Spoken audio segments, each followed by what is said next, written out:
From the Wilderness to be a History Maker. Seri terakhir, benar-benar terakhir saudara hari ini ya. Dan saya berdoa supaya ini merupakan menjadikan sesuatu yang mengingatkan kembali beberapa minggu terakhir waktu saudara dapat pengajaran tentang padang gurun. Dan saya berdoa supaya ini boleh jadi berkat buat setiap kita semua. Amin saudara. Nah, saya mau nanya ini saudara. Berapa banyak saudara yang rindu saudara hari-hari saudara dipenuhi hadirat Tuhan? Coba saya lihat tangan. Nah, ya. Berapa banyak saudara yang rindu dalam keseharian saudara, saudara mengalami Tuhan, bukan katanya, mengalami. Amin. Saudara rindu kemana saudara hadir, saudara pergi ketemu orang, kerja di kantor, ada hadirat Tuhan yang menyertai saudara. Amin. Oke, mari kita lihat ayat-ayat ini saudara. Kita akan strict pada Maleakhi pasal yang ketiga, ayat yang pertama sampai ayat yang kelima saudara.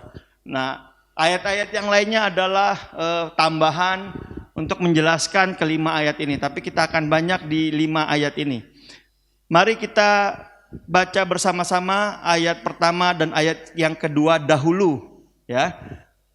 Baca bersama-sama Maleakhi 3 ayat yang pertama, 1, 2, 3. Lihat, aku menyuruh utusanku supaya ia mempersiapkan jalan di hadapanku. Dengan mendadak Tuhan yang kamu cari itu akan masuk ke baitnya. Malaikat perjanjian yang kamu kehendaki itu sesungguhnya ia datang, firman Tuhan semesta alam. 2. Siapakah yang dapat tahan pada hari kedatangannya? Dan siapakah yang dapat tetap berdiri apabila ia menampakkan diri? Sebab ia seperti api tukang pemurni logam dan seperti sabun tukang penatu. Sampai di situ dulu. Saudara, waktu saya renungkan ayat ini, mulai ayat yang pertama, lihat aku menyuruh utusanku supaya ia mempersiapkan jalan di hadapanku. Dengan mendadak Tuhan yang kamu cari itu akan masuk ke baitnya. Saudara, saya percaya hari-hari ini ketika akhir zaman semakin mendekat, Tuhan akan hadir di bait sucinya, amin. Bait sucinya bukan cuma ruangan ini, bait sucinya juga bicara hidupmu dan hidup saya. Ada begitu banyak orang hari ini berkata, Tuhan aku mau ngalamin Tuhan, aku mau ketemu Tuhan, aku mau dekat dengan Tuhan, aku haus dengan Tuhan. Dan hari ini firman Tuhan berkata, dengan mendadak Tuhan yang kamu cari itu akan masuk ke dalam baitnya. Tuhan mau masuk ke dalam hatimu. Tuhan mau berinteraksi dengan engkau. Tuhan mau hadir dalam keseharianmu. Tuhan ingin intim dengan engkau, amin. Demikianlah firman Tuhan semesta alam. Tapi ayat yang kedua berkata gini, siapakah yang dapat tahan akan hari kedatangannya? Saudara, kalau saudara lihat hari-hari ini, keadaan tidak makin baik, setuju ya? Ekonomi makin gonjang-ganjing. Sekarang isi solar mesti, ngantri lama. Karena ditanyain udah punya barcode belum? Saudara udah isi solar atau pertalite ditanyain? Belum, saya udah daftar, buka barcode-nya. Wah, kita setengah mati, passwordnya lupa apa, ngantrinya sampai panjang. Terus, emang saya kalau nggak punya nggak bisa? Edukasi Pak katanya. Edukasi tapi bikin ngantrinya panjang. Dan saya melihat bukan cuma masalah bahan bakar, tapi kehidupan ekonomi makin tidak mudah. Bahkan kalau lihat di koran, negara bukan 1-2 yang bangkrut. Negara loh saudara bangkrut. Apa kabar yang hidupnya dengan UMR saudara? Dan nggak makin hari nggak makin mudah pada hari kedatangannya. Dan ayat berikutnya berkata, dan siapakah yang dapat tetap berdiri apabila ia menampakkan diri? Saudara, banyak kali kita minta Tuhan hadir lawat aku. Setuju ya? Jamah aku. Tapi saudara ayatnya bilang ini, kalau Tuhan datang, siapakah yang dapat tetap berdiri? Kenapa saudara? Karena hanya orang yang suci hatinya, ya, yang murni hatinya, yang dapat tetap bertahan. Sisanya, ayat ini bilang gini, Sebab ia seperti api tukang pemurni logam dan seperti sabun tukang apa? Penatu. Artinya gini, waktu saudara pengen ngalamin Tuhan, pengen ngalamin hadirat Tuhan, pengen deket sama Tuhan, Tuhan juga mau deket sama saudara, amin. Tapi waktu Tuhan datang dalam hidup saudara, ayatnya bilang, tidak ada orang yang dapat tetap berdiri. Kenapa? Karena sebelum ngalamin keintiman sama Tuhan, Tuhan mau buat pemurnian di tengah-tengah kita, amin saudara. Tuhan murniin saudara. Kenapa? Karena saudara mempelai wanitanya Tuhan. Amin. Pernah di sini yang sudah menikah? Sudah menikah saudara? Kok saudara pada gak ada yang mau ngaku ya ditanya sudah menikah? Perasaan masih bujangan sama single-single semua ditanya sudah menikah. Ingat gak saudara, saya gak tahu saudara waktu mau menikah persiapan pernikahan.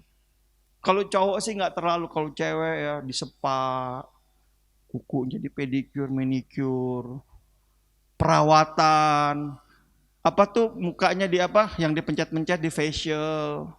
Wah, dipersiapin, mungkin mandi rempah-rempah, mandi susu, mandi semuanya ya, supaya pada waktu pernikahan, pada waktu masuk, teng, teng, teng, teng, wih, glowing, wah, keren, enggak malu-maluin sebagai pengantin, ya, supaya auranya berubah, dirawat menjelang pernikahan. Mungkin yang dulu yang sudah ngukur apa baju pengantin, makanya ditahan-tahan minimal sampai hari pernikahan. Supaya apa? Supaya berat badannya nggak naik. Waduh, tersiksa. Supaya apa? Supaya pada waktu hari H di pernikahan, waktu diberkatin, semuanya dalam kondisi prima. Demikianlah ketika Tuhan datang mau mempersiapkan mempelai wanitanya, saudara. Kita dipersiapin. Dan ayat ini bilang apa? Sebab ia seperti api tukang pemurni logam dan seperti sabun tukang penatu. Dia memurnikan kita semua. Amin saudara. Kok saudara gak ada yang amin? Amin. Dia mau memurnikan kita semua. Nah, gimana? Mari kita lihat ayat yang ketiga saudara. Ya. Ayat yang ketiga, Maleakhi 3, ayat yang ketiga. Boleh diklik satu kali. Nah, ia Tuhan akan duduk seperti seorang yang memurnikan dan mentahirkan perak. Dan ia mentahirkan orang Lewi, menyucikan mereka seperti emas dan seperti perak, supaya mereka menjadi orang-orang yang mempersembahkan korban yang benar kepada Tuhan. Maka persembahan Yehuda dan Yerusalem akan menyenangkan hati Tuhan seperti pada hari-hari dahulu kala dan seperti tahun-tahun yang sudah-sudah. Nah, semua kata yang di stabilo saudara dikasih tanda. Nanti kita akan jelaskan pada slide-slide berikutnya bagaimana Tuhan memurnikan, mentahirkan, bagaimana orang Lewi, siapa itu orang Lewi, apakah persembahan korban yang benar dan menyenangkan hati Tuhan. Tapi kita baca dulu ayat yang kelima. Ayat kelima, aku akan mendekati kamu untuk menghakimi dan akan segera menjadi saksi terhadap tukang-tukang sihir, orang-orang berzina dan orang-orang yang bersumpah dusta dan terhadap orang-orang yang menindas orang upahan, janda dan anak piatu, dan yang mendesak ke samping orang asing dan yang tidak takut kepadaku, firman Tuhan semesta alam. Mari kita lihat slide berikutnya, siapa itu orang Lewi. Nah dulu saudara, ya, waktu Perjanjian Lama, orang Lewi adalah orang-orang yang dikhususkan untuk melayani Tuhan, amin. Mereka dikhususkan, ada golongan imam besar yang harus, itu papanya Yohanes Pembaptis, harus masuk ya ke ruang kudus, mempersiapkan korban buat Tuhan. Dia harus jaga hidupnya, kalau dia nggak jaga hidupnya ada dosa yang lupa diakui, mati saudara. Makanya zaman dulu mereka imam besar itu kakinya diikat sama cleaningan. Jadi kalau dia jalan di bait suci, bersihin dengan bunyi cleaning. Kalau sampai bunyinya nggak kedengeran, ditunggu setengah jam nggak kedengeran, sejam nggak kedengeran, mereka tarik talinya. Karena mungkin meninggal, saudara. Karena ada kekudusan Tuhan di ruangan maha suci itu, maha kudus itu. Ada golongan yang membakar korban persembahan, korban bakaran, penghapusan dosa, ya, ada banyak jenis. Orang Lewi tugasnya melayani Tuhan di rumah Tuhan, di bait suci, di kemah Musa.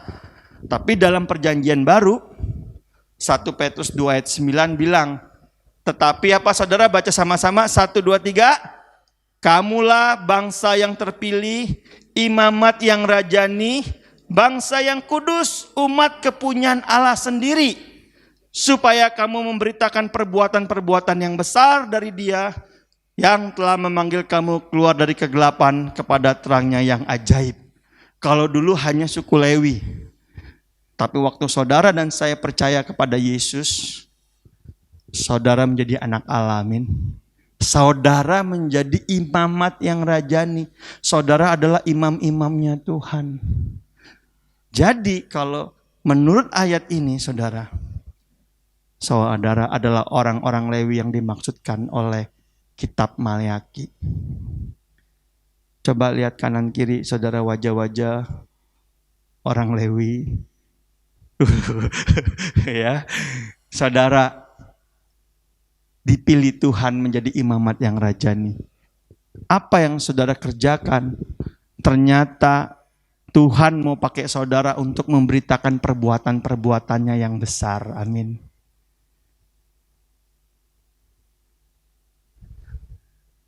Perbuatan-perbuatan Tuhan yang besar akan dinyatakan dalam hidup saudara. Sampai orang-orang lihat saudara, orang bilang, sungguh Tuhan ada di dalam hidup kamu. Sungguh kamu anak-anaknya Tuhan. Makanya sebelum saudara ngalamin kehadirat Tuhan, ngalamin penyertaan Tuhan yang dahsyat, dipakai Tuhan untuk perbuatan yang besar, saudara ngalamin dimurnikan dan ditahirkan, amin. Jadi kalau saudara, saya ulang ini beberapa waktu yang lalu sudah saya sebut, jadi kalau saudara mengalami banyak tekanan, goncangan, wah, ya, berarti saudara sedang dipersiapkan untuk mengalami perbuatan besar. Orang lihat saudara terkagum-kagum. Kenapa?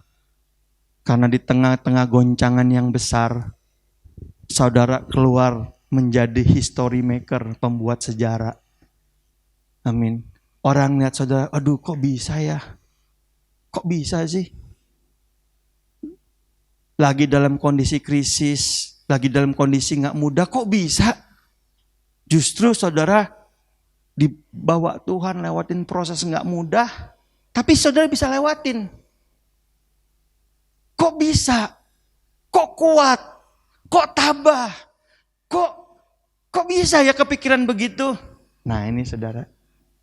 Nah makanya saudara, slide berikutnya saya mau kasih 3 tips supaya kita bisa melewati hal-hal yang sulit waktu kita ngalamin pemurnian. Ya, 3 hal ini saudaraku saya renungkan, semakin saya renungkan saya sangat diberkati. Yang pertama saudara, slide berikutnya.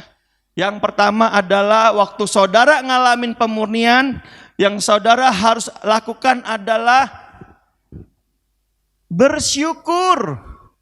Amin. Bersyukur. Amin saudara. Belum semua. Bersyukur. Amin saudara. Nah itu. Nah saya kasih ayat di bawahnya Mazmur 107. Saya nggak tulis semua karena 30 ayat. Tapi saya sangat diberkati sama ayat ini saudara. Nggak apa-apa, di slide nggak ada. Kita buka di Holy apa nih? Bukan Holy Bible ya, Holy handphone. Holy mobile phone. Mazmur 107 saya akan bacain buat saudara. Saya sangat diberkati karena Dia bilang begini saudara, ayat yang pertama, saya baca cepat buat kita semua. Bersyukurlah kepada Tuhan sebab Ia baik, bahwasanya untuk selama-lamanya kasih setianya. Amin. Biarlah itu dikatakan orang yang ditebus Tuhan, yang ditebusnya dari kuasa yang menyesakannya, yang dikumpulkannya dari negeri-negeri, dari timur dan dari barat, dari utara dan dari selatan. Ada orang-orang yang mengembara di padang belantara. Jalan ke kota tempat kediaman orang tidak mereka temukan. Mereka lapar dan haus. Jiwa mereka lemah, lesu di dalam diri mereka. Maka berseru-serulah mereka kepada Tuhan dalam kesesakan mereka, dan dilepaskannya mereka dari kecemasan mereka. Dibawanya mereka menempuh jalan yang lurus, sehingga sampai ke kota tempat kediaman orang. Biarlah mereka bersyukur kepada Tuhan karena kasih setianya, karena perbuatan-perbuatannya yang ajaib terhadap anak-anak manusia. Sebab dipuaskannya jiwa yang dahaga dan jiwa yang lapar dikenyangkannya dengan kebaikan. Saudara hari ini ngerasa saudara seperti di padang gurun nyasar, nggak punya tujuan hidup, nggak ngerti mau kemana. Saudara mau ke tempat kota yang melambangkan sesuatu yang luar biasa, enak, semuanya ada, tapi saudara tersesat. Ayat ini bilang gini, mereka berseru kepada Tuhan. Mereka waktu berseru sama Tuhan, mereka ditolong dan jiwa mereka dipuaskan. Mereka bersyukur kepada Tuhan, amin. Bukan cuma itu doang saudara, kalau saudara baca ayat 10, ada orang yang duduk dalam gelap dan kelam, terkurung dalam sengsara dan besi. Karena mereka memberontak terhadap perintah-perintah Allah dan menista nasihat yang maha tinggi. Maka ditundukkannya hati mereka ke dalam kesusahan. Mereka tergelincir dan tidak ada yang menolong. Maka berserulah mereka kepada Tuhan. Dan Tuhan membebaskan dari kesesakan. Ada orang yang hidupnya gelap. Kenapa? Karena dia memberontak sama perintah-perintah Tuhan. Tapi waktu mereka berseru sama Tuhan, Tuhan lepasin mereka. Amin saudara. Kalau saudara baca terus sampai ke bawah, saudara akan temuin ada begitu banyak kondisi-kondisi manusia hari ini. Ada orang, ayat 17, orang yang menjadi sakit sebab oleh kelakuan mereka yang berdosa, ayat 17. Dan disiksa oleh sebab kesalahan-kesalahan mereka. Sampai mereka muak terhadap segala makanan dan mereka sudah sampai pada pintu gerbang maut. Maka berserulah mereka kepada Tuhan. Disampaikan firman-Nya dan disembuhkannya mereka. Diluputkannya mereka dari lubang kubur. 21, biarlah mereka bersyukur kepada Tuhan. Amin. Ayat berikutnya, ada orang yang mengarungi laut dengan kapal-kapal, yang melakukan perdagangan di lautan luas. Mereka melihat pekerjaan Tuhan dan perbuatannya yang ajaib di tempat yang dalam. Ia berfirman, maka bangkitlah angin badai yang meninggikan gelombang-gelombangnya. Mereka naik sampai ke langit dan turun ke samudera raya. Jiwa mereka hancur karena celaka. Mereka pusing terhuyung-huyung seperti orang mabuk. Maka berserulah mereka kepada Tuhan. Lalu Tuhan buat reda. Ayat 31, mereka bersyukur kepada Tuhan. Dibuatnya sungai-sungai menjadi padang gurun katanya. Kolam jadi kering. Terjadi kelaparan. Lalu mereka bersyukur kepada Tuhan. Nah kalau saudara baca ada 4 hal ini saudara. Ini mencerminkan, menggambarkan apa yang hari ini kebanyakan orang alami. Betul ya? Dan ayatnya selalu ditutup dengan gini. Bersyukurlah mereka kepada Tuhan. Nah saya nggak tahu saudara ngalamin apa. Mungkin saudara sedang seperti di padang belantara. Bingung mau kemana. Mungkin saudara ngalamin tiba-tiba sungai-sungai yang airnya deras. Airnya kolam-kolam yang kelihatannya hijau. Tiba-tiba mengering dibuat jadi padang belantara sama Tuhan. Kering. Saudara datang sama Tuhan dan bersyukur sama Tuhan. Tuhan bisa ubah keadaan ini. Tuh saudara hidupnya seperti terpenjara oleh karena saudara memberontak sama Tuhan. Kayaknya gak bisa kemana-mana. Mau sih di kepala kita kayaknya tahu kita harus datang sama Tuhan, kita harus sungguh-sungguh, kita harus bertobat, kita harus berbalik, tapi nggak punya kekuatan. Nggak bisa, kita udah terikat banget sama dosa-dosa kita. Ayatnya bilang berserulah mereka kepada Tuhan. Dan mereka bersyukur sama Tuhan. Tiba-tiba Tuhan bebaskan mereka, saudara. Ada orang yang seperti di lautan luas. Saudagar-saudagar mereka sedang mengarungi lautan luas. Lautan adalah gambaran kehidupan dunia ini. Mereka berdagang, mereka segala. Tiba-tiba ada angin, ada badai. Saudara tahu kalau di tengah-tengah laut bergelombang, saudara. Waduh, nggak ada yang pasti. Mereka jadi cemas katanya. Tiba-tiba mereka berseru sama Tuhan dan bersyukur. Tuhan menghadik badai dan jadi tenang. Tahukah saudara ada kuasa dalam ucapan syukur? Ketika saudara bersyukur lewat semua kondisi yang kita alami, Tuhan berdaulat. Tuhan bertata di atas puji-pujian saudara. Saya nggak tahu saudara ngalamin kondisi apa, tapi ini yang saya mau kasih tahu. Bersyukur mendatangkan kuasa yang menolong kita untuk keluar dari segala masalah-masalah saudara. Bersyukur adalah langkah awal. Amin. Kalau saudara, aduh Pak, nggak bisa lagi Pak, udah mentok, udah nggak tahu mesti gimana, aduh udah bingung lah, udah mager lah. Bersyukur aja dulu. Waktu bersyukur saudara mencapai ketenangan, saudara akan melihat hal-hal lain yang akan Tuhan kerjakan dalam hidup saudara. Yang dapat dia kerjakan dalam situasi-situasi yang gak mungkin. Amin. Tapi bukan cuma bersyukur. Yang kedua, ketika saudara melewati pemurnian setelah saudara bersyukur. Yang kedua adalah fokus. Amin. Fokus. Yuk, boleh diklik satu kali slide-nya. Fokus, saudara. Filipi 3 ayat 10 sampai 15. Waktu saudara sudah bersyukur, fokuslah. Paulus bilang gini, aku melupakan yang telah lalu, yang ada di belakangku. Berlari-lari mengejar panggilan. Yang kuingini adalah bersekutu di dalam penderitaannya. Paulus coba fokus sama apa yang dia bisa kerjain di depan. Dia lupain yang di belakang. Lupain. Kenapa? Saudara pernah ngalamin gini gak? Ya, kalau gak berarti cuma saya doang yang ngalamin. Kita doa nih, bersyukur ya. Nyanyi gitu. Ya, bersyukurlah pada Tuhan sebab Ia baik. Begitu udah amin. Ketika lagunya sudah selesai, YouTube-nya udah habis, kita ingat lagi hal-hal yang lalu. Tiba-tiba down lagi. Fokus aja saudara sama apa yang saudara bisa kerjain. Yang gak bisa kerjain ya dipas. Yang gak bisa dikerjain gimana? Fokus aja sama yang bisa dikerjain. Nah, kadang-kadang kita pengen semuanya selesai menurut apa yang kita inginkan, ya kan? Bener gak? Pengennya selesai seperti yang kita mau inginkan. Tapi karena yang kita inginkan gak datang-datang, akhirnya kita gak kemana-mana.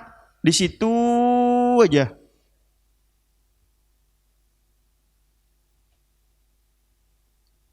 Paulus melupakan apa yang telah lalu. Kalau dia ingat yang lalu, saya bayangin kalau Paulus berdoa tuh sering gak diingetin ya sama iblis. Lu jangan sok radikal, ingat dulu kamu yang ngebantai. Masih ingat waktu jadi Saulus? Jangan begitulah bela-bela Tuhan.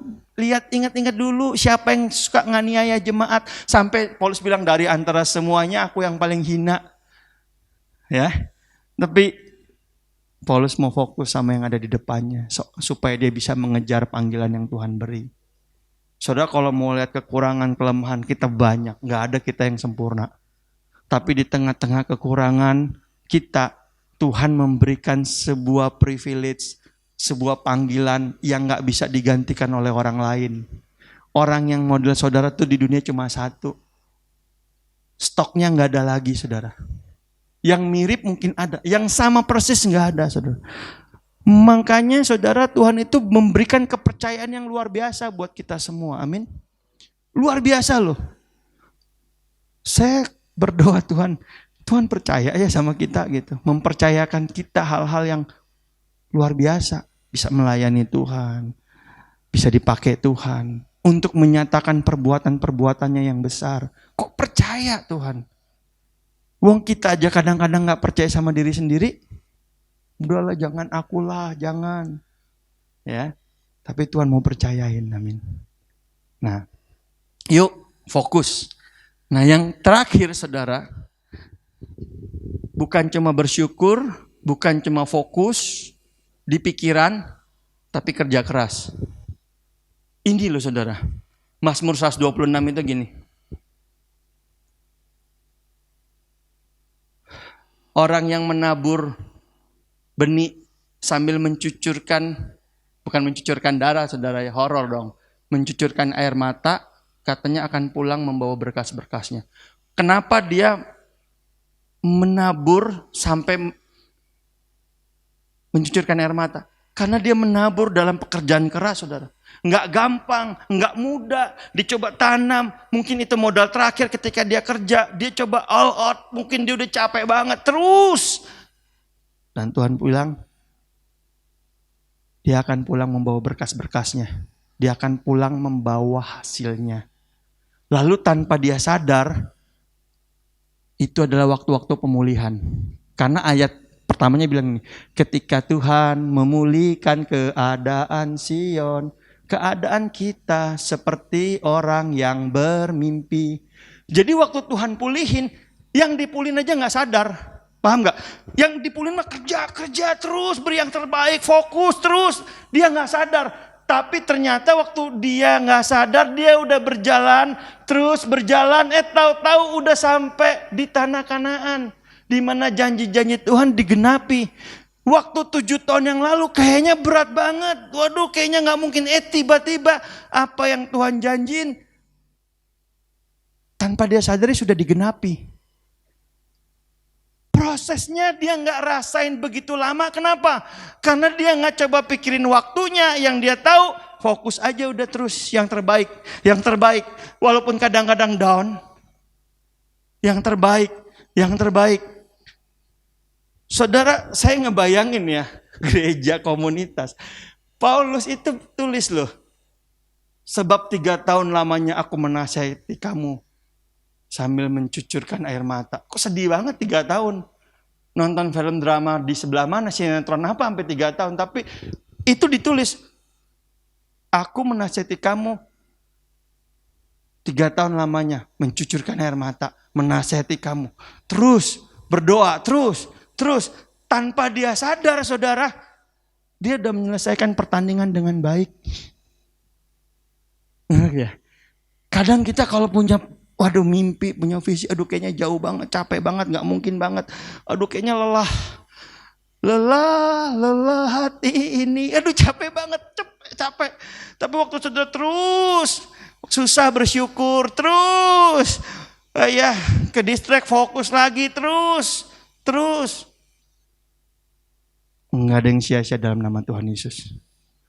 Kejadian 26, nggak usah buka ya, saudara ingat-ingat catat aja ya. Saya tadi pagi baca sebentar Kejadian 26. Ishak karena kelaparan yang sangat parah, dia harus pindah tempat ke Filistin. Tapi kalau di tanahnya dia, aja di daerahnya dia ngalamin kelaparan yang sangat parah, dia sampai harus pindah. Berarti semuanya hampir daerah itu mengalami kelaparan. Setuju saudara? Tapi ayatnya bilang gini. Lalu menaburlah Ishak. Di tengah situasi kelaparan, kekeringan, dia menabur. Saudara, di musim kering orang nabur, ya gak ada hasil. Bener gak? Tapi waktu dia menabur, kerjakan saja apa yang dia bisa kerjakan yang terbaik. Mungkin dia berpikir ya sudahlah kalau hasilnya nggak dapat yang bagus, yang penting aku udah nanam, mudah-mudahan Kalau hasilnya panennya nggak sukses, minimal aku udah nabur, adalah hasilnya sedikit. Kalaupun nggak sampai berkembang besar. Yang penting rajin aja. Ini bayangan saya, saudara. Tapi ayat Alkitab bilang apa? Dan tahun itu juga Tuhan memberkati dia dan hasilnya 100 kali lipat. Kenapa? Karena dia nggak ingat kondisinya kayak apa, ditabur. Kan kadang-kadang kita suka, sambil berpikir, tapi kita nggak mengerjakan apa yang kita pikirkan. Sambil komplain, tapi kita nggak lakukan yang terbaik yang bisa kita lakukan. Nah, lakukan aja, saudara. Tuhan akan urus sisanya. Lakukan aja. Saya nggak kebayang Yusuf di penjara bisa jadi napi teladan itu. Pastikan nggak langsung dikasih yang enak, saudara. Setuju ya? Dapat kepercayaan itu pasti mulai dari hal yang nggak enak. Tapi dipercaya terus, kerja keras, setia, terus sampai akhirnya dia jadi tangan kanan kepala penjara. Dia yang ngurusin semua. Itu kan butuh waktu. Butuh waktu. Bisa bikin kepala penjara itu jadi impres kan butuh waktu. Itu sebabnya saudara, yuk kalau saudara ngalamin masa-masa ini, bersyukur, fokus, kerja keras. Apa? Bersyukur, fokus, kerja keras. Kita nggak pernah tahu ke depan situasi kayak mana. Baik ekonomi, baik politik, kita nggak pernah tahu.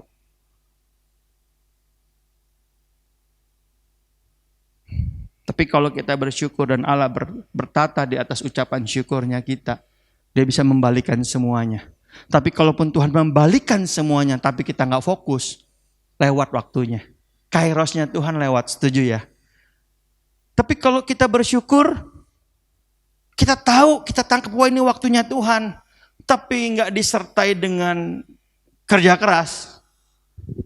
Karena kalau berkat Tuhan, kadang-kadang berkat Tuhan datang bikin kita sakit kepala rasanya. Pernah ngalamin gak sih? Tiba-tiba dapat orderan banyak, kayaknya stres banyak. Tapi itu memang berkat Tuhan. Nah kalau maksudnya, tiba-tiba, ya kalau misalnya yang jualan makanan yang biasanya dapat orderan 100, sehari 200, 300 masih bisa dihandle. 100 tiba-tiba jadi 2000 kan waduh gimana, modalnya nggak punya, aduh gimana yang masak nggak ini, waduh gimana. Tapi itu berkat Tuhan. Dan itu dilatih lewat ketekunan. Lewat padang gurun dan pemurnian. Supaya kita nggak ngalamin hal-hal yang keluar dari jalur Tuhan. Amin. Yuk kita lihat berikutnya. Nah saudara, supaya katanya kita bisa memberikan persembahan yang nyenengin Tuhan. Amin. Apa sih yang Tuhan suka? Tuhan suka kepada kasih setia, bukan korban sembelihan. Tuhan menyukai pengenalan akan Allah lebih daripada korban bakaran. Tuhan bawa kita lewatin pemurnian supaya at the end kita jadi pribadi yang setia sama Tuhan. Nyari Tuhan bukan cuma cari berkat. Nyari Tuhan bukan cuma nyari janji-janji Tuhan. Karena pribadi Tuhan ternyata lebih penting daripada janjinya. Ya.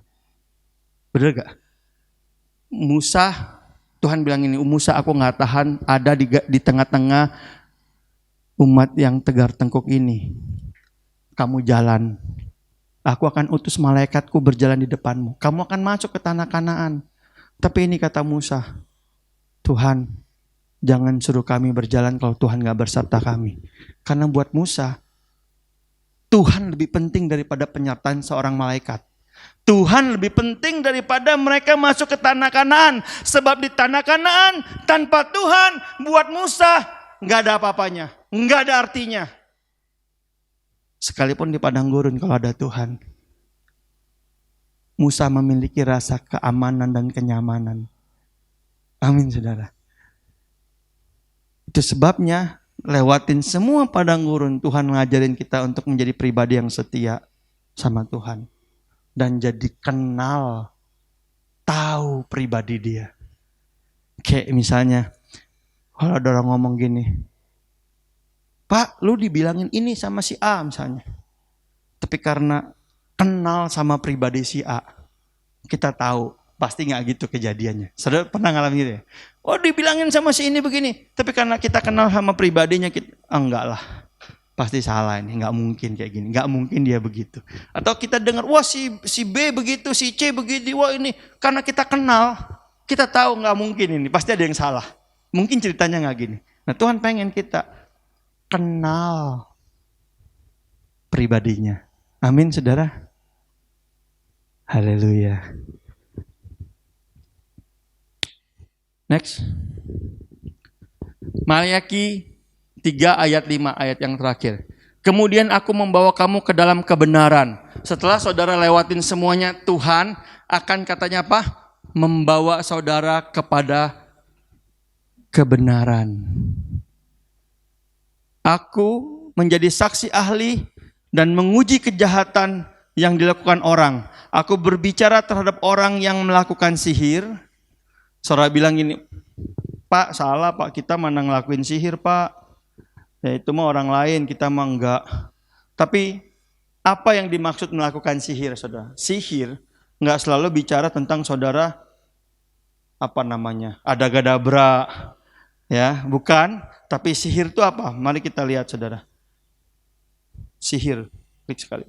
Nah, 1 Samuel 15 ayat 22 sampai 23. Tetapi jawab Samuel, apakah Tuhan berkenan kepada korban bakaran dan korban sembelihan sama seperti kepada mendengarkan suara Tuhan?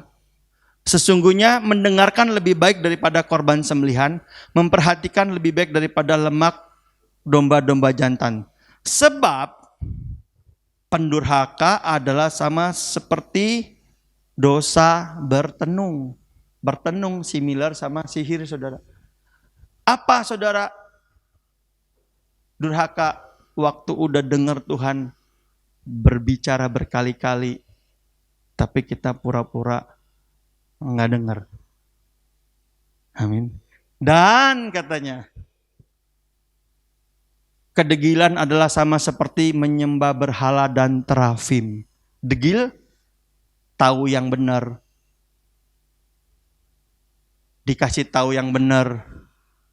Diingatkan tentang yang benar. Tapi tetap ngotot melakukan apa yang kita mau. Ternyata itu sama dengan penyembahan berhala. Kenapa sama dengan penyembahan berhala? Karena kalau hamba Tuhan berkata berkali-kali dan kita nggak dengar, diingetin, nggak bertobat, lakuin lagi, sebenarnya kita sudah terikat sama dosa itu. Dan kita tanpa sadari kita sudah menyembah dosa itu.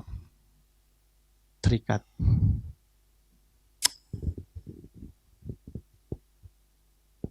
Benar gak? Oke. Kembali lagi ke Maliaki 3 ayat 5. Klik sekali, jangan mundur, maju aja, maju. Nah, yang berzina, yang bersumpah palsu. Kalau berzina nggak usah dibahas ya saudara, paham semua kan ya. Yang bersumpah palsu, udah berjanji, tapi nggak ditepati atau bohong. Tidak yang menipu burunya dan tidak membayar mereka sesuai dengan yang telah dijanjikannya. Aku bersaksi terhadap orang-orang yang tidak menolong orang asing, janda-janda dan yatim piatu. Aku akan bersaksi tentang mereka yang tidak menghormati aku. Demikian firman Tuhan yang Maha Kuasa. Saudara, Tuhan mau bawa saudara kepada kebenaran. Supaya saudara menang atas dosa-dosa ini. Supaya apa? Saudara menjadi orang-orang yang melakukan perbuatan besar yang Tuhan sudah persiapkan buat hidup saudara. Tuhan izinkan saudara kita ngalamin dimurnikan dan ditahirkan. Tujuannya bukan bawa kita sengsara, karena Tuhan pengen intim sama kita. Pengen bikin kita peka sama Tuhan. Amin. Supaya suara Tuhan tuh terdengar jelas di kita dan kita menjadi pribadi yang taat sama Tuhan. Nah, ini ayat terakhir dari yang terakhir. Saya kembali ke Maliaki 3 ayat yang pertama. Maliaki 3 ayat yang pertama bilang gini, saudara. Yuk, klik sekali. Nah, Maliaki 3 ayat yang pertama bilang gini, lihatlah aku menyuruh utusanku dan dia akan mempersiapkan jalan di hadapanku. Siapa utusan Tuhan? Setelah saudara lewatin pemurnian, saudara intim sama Tuhan, sama kayak Yohanes Pembaptis, setelah dia ada di padang gurun, makannya serba sedikit, belalang sama madu, lalu dia melayani Tuhan. Benar? Dan dalam pelayanan kepada Tuhan, dia banyak dikompar sama Tuhan Yesus. Bahkan waktu dia udah mati, Yesus dibilang apa? Jangan-jangan jelmaan Yohanes Pembaptis. Betul ya? Murid-muridnya Yohanes Pembaptis banyak yang akhirnya ikut Yesus. Waktu orang bilang, murid-murid kamu ikut Yesus. Dia bilang, enggak. Semua yang kalau memang bagian dia adalah bagian dia. Yesus makin bertambah, aku makin berkurang. Bisa punya sekualitas itu, kenapa? Keluar dari padang gurun, keluar lewat pemurnian. Saudara dibawa Tuhan lewatin hal-hal yang gak mudah. Dengerin, saudara dibawa Tuhan untuk melewati hal-hal yang gak mudah. Karena pada akhirnya saudara adalah utusan Dia untuk menyatakan perbuatan-perbuatan Allah yang besar. Mari kita datang sama Tuhan, tundukkan kepala.